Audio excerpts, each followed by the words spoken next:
The biggest Samsung leak of the year has just been dropped. Everything is unpacked regarding the entire Galaxy S24 series, including the official renders, specs, official wallpapers, and some other key exciting details. Courtesy of WindowsReport.com, we have the official look at the S24 Plus, S24, and the S24 Ultra. Starting with the design of the S24 and the S24 Plus, you can see they look incredibly premium, all thanks to those super flat sides. Once again, you can see that antenna band on the side, which is also present on the S24 Ultra. Now looking at the Galaxy S24 Ultra's design, you can see it is looking very flat. It is indeed the first Samsung flagship ever to have titanium sides, making the phone lighter, premium, as well as more durable. The camera layout looks similar to the S23 Ultra, but there is a very big change. Samsung has actually changed the periscope zoom with a new tetraprism zoom lens,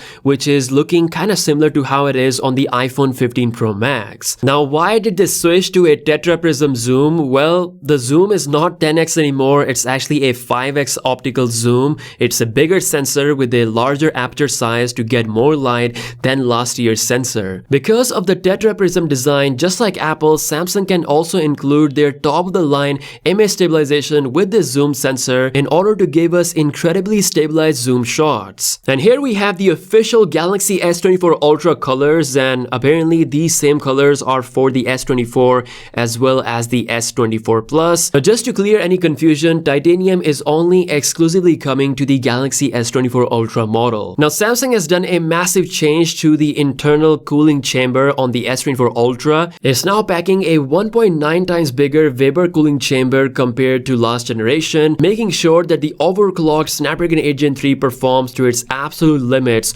on the Ultra model. They also made the cooling chamber 1.6 times bigger on the S24 Plus compared to the S23 Plus, and 1.5 times bigger on the normal S24 compared to last year's S23. With a better and bigger cooling chamber, Galaxy S24 series will perform to its highest level and also sustain that performance for a longer period of time. Finally, here are the specs for the Galaxy S24, S24 Ultra, and the S24 Plus. Pretty much everything we already know is now further confirmed. Interesting thing to note here is that we're now getting 12 gigs of RAM on the S24 Ultra and the S24 Plus, whereas 8 gigs of RAM is only exclusive to the vanilla S24 model. And lastly, we have what could be the official wallpapers, or close to the official wallpapers for the S24 series. These were made by Vertox 360. They are very close to how the official colors could look. And finally, the source mentions a lot about AI that we already talked about in the previous videos, so I highly recommend you guys to check out my previous video where I compiled the top 10 features of the Galaxy S24 Ultra, some of the biggest changes that you should look out for that will help you decide if you want to upgrade to Samsung's next beast. That's all for this video. Subscribe if you're new here. Be sure to comment down below what you think about the design of the S24 series. With that being said, I'll see you guys later. Peace out.